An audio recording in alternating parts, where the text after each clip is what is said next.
Да, действительно, пандемия внесла существенные корректировки вообще во всю туристскую индустрию в мире.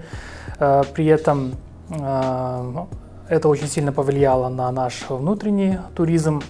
В положительную сторону, можно сказать. При этом нужно отметить, что внутренние потоки росли и в допандемийный период, примерно на 12-13%. Но в связи с тем, что многие казахстанцы по той или иной причине не могли выехать за границу, они очень часто начали выбирать внутренние направления, и у нас активно развивается сейчас так называемое направление ТОП-10. Там и ведутся основные инфраструктурные работы. Отмечу, что в 2019 году была принята госпрограмма, где эти объекты тур-дестинации именно в топ-10. Это Баянаул, Бурабай, Имантау-Шалкар, Балхаш, озера Алаколь с двух сторон, точнее, города Нур-Султан, Туркестан, Байконур и Алматинский горный кластер стали приоритетными направлениями в развитии туризма, и туда привлекаются средства инвесторов, инвестпроекты, инфраструктурные проекты. На сегодняшний день уже реализовано более 52 проектов на сумму более 60 миллиардов тенге. И это подразумевается, что государство вкладывает в эти регионы и строятся туда качественные дороги, качественные инфраструктурные инженерные сети, и тем самым это привлекает инвесторов, которые вкладывают туда и строят туркомплексы, придорожные комплексы и так далее. И таким образом, если у нас раньше был дефицит мест размещения, то сейчас с каждым годом увеличивается количество гостиниц, отелей и других мест размещения. Для сравнения, в первом квартале этого года количество мест размещения увеличилось на целых 50 единиц, и, соответственно, увеличился и номерной фонд, и единовременная вместимость. Отмечу, что особое развитие получают именно курортные направления. Там у нас отмечается, что выросло количество мест размещения на 40%. Это в основном Мангистау, это Бурабай, Балхаш, Баянаул, Алаколь. И здесь именно увеличивается количество мест отдыха, появляются новые отели и курортного типа, как Мангистау. Вы знаете, что в прошлом году открылся большой комплекс, который не имеет аналогов в Центральной Азии.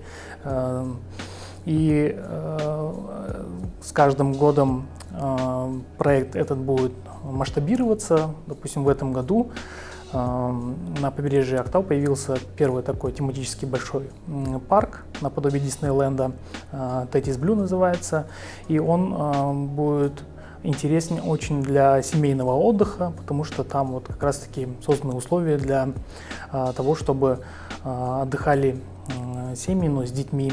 И на самом деле в Казахстане очень мало, в принципе, дестинаций, объектов, которые ориентированы чисто для семейного отдыха, то есть мы только идем к этому. Плюс отмечу, что и в этом году в Актау появятся еще 2 отеля мировых брендов. Очень качественное развитие получает Бурабай. Там в этом году открылся развлекательный центр и уникальный мультимедийный комплекс. Опять-таки создаются возможности для того, чтобы казахстанцы путешествовали вместе с семьей. Для этого, допустим, Казахтуризм в рамках новых мер государственной поддержки внедрила механизм Kids Go Free, который будет с 2022, то есть со следующего года внедрен. То есть мы будем стимулировать именно людей на отдых внутри страны, то есть семейный отдых, где существует механизм на одного родителя плюс 2 детей могут полететь бесплатно. Этот механизм будет реализован совместно с туроператорами, с авиакомпаниями и местами размещения. То есть это очень такая стимулирующая мера, которая не только позволяет казахстанцам сэкономить до 30% бюджета, да, во время путешествия, но и стимулирует туркомпании создавать больше пакетированный семейный отдых и стимулирует места размещения, делать загрузку и вне сезона. Допустим, у нас сезоном считается в основном это летний период, но тем не менее многие локации, многие дестинации Казахстана способны принимать гостей и в период туристского внесезонья. В этом году абсолютные лидеры, можно сказать, по внутреннему отдыху — это направление топ-10. Из них именно очень популярный — это Туркестан, это Мангистау, это весь Алматинский горный кластер со своими нацпарками и в том числе самим городом Алматы. Это, безусловно, Бурабай и Алаколь. Вот эти 5 направлений, они выделяются среди даже топ-10, потому как они и допандемийные, и, в принципе, всегда были местом притяжения туристов, но с момента внедрения государственной программы и появления новых инфраструктурных проектов эти объекты, можно сказать, получили новое дыхание, что позволило приходить на рынок новым инвесторам, появляться новым туристским комплексам. Допустим, в Туркестане заново отстроен город, и он весь привлекает туристов. Мангистау я уже отметил, и другие дестинации, они получили, можно сказать, новое дыхание. Это позволило туристскому рынку начать преобразовывать свою деятельность в пользу. Они переориентировались. Те, кто, допустим, раньше работал на выезд и въезд, стали больше ориентироваться на внутренних потребителей, и предложения, соответственно, поворачиваются в их сторону. Можно отметить, что очень активно развивается нишевой туризм, то есть те виды туризма, которые пользуются популярностью, наверное, у немассового потока, но тем не менее это те виды туризма, которые у нас можно активно развивать. То есть, к примеру, это велотуры по нацпаркам Алматинской области, также велотуры очень активно развиваются в Восточном Казахстане. Это, например, агротуризм, то есть он сейчас активный всплеск получил в Акмолинской области. Есть целое марловодческое хозяйство, которое переориентировало свою деятельность и продает свои услуги под соусом агротуризма. Там есть специальные, допустим, даже юрты, хостелы, которые могут принимать гостей по даже символическим ценам, то есть там 3-4 тысячи тенге за ночевку, но при этом можно переночевать, получить качественный сервис в виде завтрака, питание, соответственно, есть. И есть некий колорит именно отдыха в стиле быта от кочевников.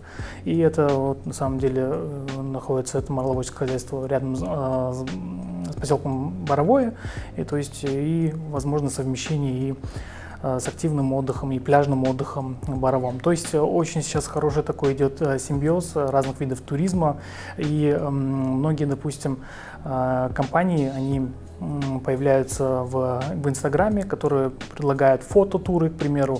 Активно вот этими услугами пользуется молодежь.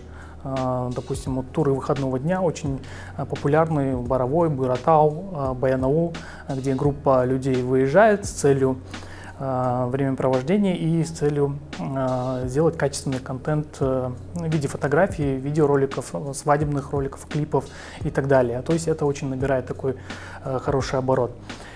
Можно сказать, что в Казахстане сейчас развивается нишевой туризм. Опять-таки, допустим, есть у нас музеи ретро-автомобилей, к примеру. Они тоже очень интересны, и есть специальные такие туры, которые вот привлекают именно внимание таких туристов. Они готовы целый тур сделать по Казахстану в целью посещения именно вот таких вот интересных мест.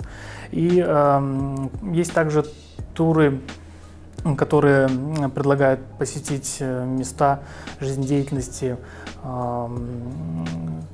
известных в прошлом людей или настоящего. Допустим, вот мы, когда Димаш Кудайберген стал нашим послом туризма, совместно с рынком мы реализовали проект «Тур по родине Димаша». Там и Ахтубе, и в целом интересные места в Астане, в Алматы.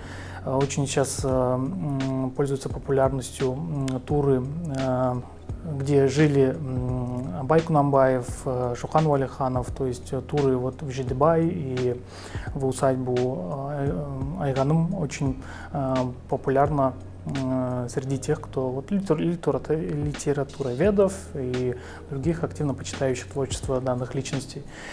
Плюс каждый практически день можно в интернете, может, сами видели, к примеру, очень много новостей про археологические находки. И есть очень целый пласт людей, которые готовы приезжать на места таких находок и совместно изучать или просто посещать.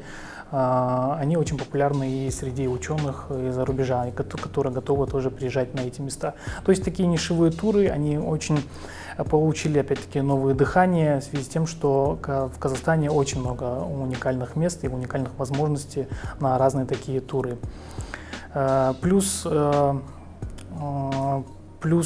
внутреннего туризма сейчас можно отметить, что и сам глава государства недавно проводил отдых в Бухтарме, и это очень такой большой плюс для нашего туризма. То есть глава государства личным примером показывает, что есть и можно отдыхать в нашей стране. Понятно, что наша отрасль молодая, но она с каждым годом набирает силы и становится все лучше. Лично, по моему мнению, самый, наверное, наш большой минус – это вот нехватка организованного туризма. То есть здесь важен подход улучшения условий для организованного отдыха, приоритизация такого вида отдыха и продвижение. Здесь мы, допустим, вот как Казахтуризм, нацкомпания, нацелены на то, чтобы создавать больше условий для организованного отдыха. Мы разработали платформу, которая позволит всем основным туркомпаниям, которые предоставляют услуги по внутреннему туризму, размещать свои предложения на этой платформе и через популярные агрегаторы, как Каспий, Чок, Forte Travel, Тикетон, покупать такие туры. Они отличаются тем, что даты у них фиксированы и цена, соответственно, она будет более приемлемой. И в целом можно отметить, что организованный отдых, он по цене гораздо приемлем, чем индивидуальный и неорганизованный отдых, потому как у туркомпаний, которые организовывают такой отдых, есть специальные рейты, специальные грин-пассы и специальные условия входа в отдельные туристские объекты, и преимуществ больше у организованного отдыха. И контроль, собственно, людей, которые в одной группе отдыхают, у них контроля за соблюдением элементарных мер безопасности и бережного отношения к природе, он выше, нежели в индивидуальном отдыхе. Вот, опять-таки, как я отметил, Kids Go Free программа, она позволяет именно больше создавать условия для организованного отдыха. И эта программа уже запускается со следующего года. Мы надеемся, что казахстанцы начнут больше доверять нашим туркомпаниям и отдыхать через их путевки, и тем самым они получат не только качественный отдых, но и возможность бюджетно отдохнуть. Есть еще одна проблема, которая выявилась, можно сказать, явно весной этого года, то есть это в нацпарках были проблемы с безопасностью, и были, к сожалению, летальные исходы. И такие моменты, их можно минимизировать. То есть мы после этих событий активно начали искать партнеров, которые могут найти решение таких проблем. Есть такой уникальный проект, который называется Evac-Tourist. Это небольшой трекер, который оснащен сигналом SOS. Он работает вне зависимости от мобильного покрытия и может сохранять батарею до 2 недель. То есть это будет активно рекомендоваться для тургрупп, для даже спортивных групп, которые отдыхают, которые делают восхождение или занимаются иной деятельностью в горах и в труднодоступных местностях, чтобы они были оснащены этими трекерами, чтобы в случае чрезвычайных обстоятельств они могли подать сигнал бедствия. И это существенно облегчает работу для поисковых служб, которые уже знают, где сработал этот трекер и могут сэкономить уйму времени для спасения таких групп. Есть и следующая проблема, как у нас говорят, очень много проблем именно с гидами, то есть нарушение закона, как работа нелегальных гидов, да, других граждан приезжают сюда и занимаются деятельностью. Есть и вопросы к качеству подготовки гидов, то есть мы эти вопросы сейчас хотим решить с помощью цифровки гидов и создания единого реестра и присвоения уникального кода для каждого гида, где будет страница специальная для гида, где можно узнать о его уровне подготовки, с какими языками он владеет и состоит ли реально в этом реестре, законно ли он работает. Это позволит нам решить массу проблем с гидами-нелегалами, с гидами, которые представляют некачественный сервис. То есть цифровизация в туризме, она важна именно вот такими решениями. Плюс очень много, это уже по въездному, наверное, туризму, были вопросы у иностранцев по прибытию в Казахстан, по миграционным моментам. Здесь у нас активно решается вопрос с помощью цифровой платформы e-Конак, которая позволит в автоматическом режиме, когда турист заселяется в гостиницу, отправлять его данные в миграционную службу. То есть ему уже нет необходимости ходить своим пешком и тратить свое драгоценное время, которое планировалось на отдых. То есть это уже делает сама система. То есть эта система уже внедрена порядка в 650 местах размещения страны. Это в Нур-Султане, в Алмате, в Шымкенте, в Атырауской, в Акмолинской, Кызылординской, Северо-Казахстанской областях. Дальше это будет только масштабироваться. И уже на момент, когда откроются все границы и активно возобновится международный туризм, мы будем готовы принимать иностранных туристов с нашей новой системой. Пандемия коронавируса создает новые условия, новые тренды для развития туризма. Если применительно к нашей стране, новые тренды – это путешествия на небольшие расстояния, преимущественно в пределах 200-300 километров от населенного пункта. На примере Астаны это Нур-Султана. Это Бурабай, Бюратау, Баянаул. Активно развивается направление именно отдыха молодежи. То есть молодежь сейчас не имеет возможности активного времяпровождения в населенных пунктах, то есть из-за ограничений с посещениями каких-то культурно-массовых мероприятий. Они ищут теперь времяпровождение вне населенных пунктов и активно готовы выезжать на отдых. И население страны и в целом по миру есть тенденция на безопасность отдыха. Сейчас это главное требование, можно сказать, и требование не только правительства, но и самих граждан, которые хотят, чтобы максимально комфортные и безопасные условия создавались в местах отдыха.